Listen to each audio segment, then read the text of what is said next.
श्रीमद्गोकुलसर्वस्वं श्रीमद्गोकुलमण्डनं श्रीमद्गोकुलदृक्तारा श्रीमद्गोकुलजीवनं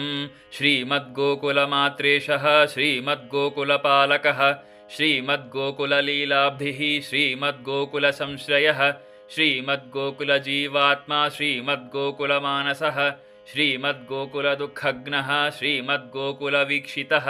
श्रीमद्गोकुलसौन्दर्यं श्रीमद्गोकुलसत्फलं श्रीमद्गोकुलगोप्राणः श्रीमद्गोकुलकामदः श्रीमद्गोकुलराकेशः श्रीमद्गोकुलतारकः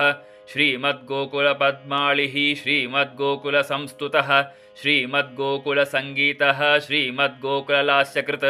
श्रीमद्गोकुलभावात्मा श्रीमद्गोकुलपोषकः श्रीमद्गोकुलहृत्स्थानः श्रीमद्गोकुलसंवृतः श्रीमद्गोकुलदृक्पुष्पः श्रीमद्गोकुलमोदितः श्रीमद्गोकुलगोपीशः श्रीमद्गोकुललालितः श्रीमद्गोकुलभोग्यश्री श्रीमद्गोकुलसर्वकृत् इमानि श्रीगोकुलेश नामानि वदने मम वसन्तु सन्ततं चैव लीला च हृदये सदा इति श्रीविठ्ठलेश्वरविरचितं श्रीगोकुलाष्टकं सम्पूर्णम्।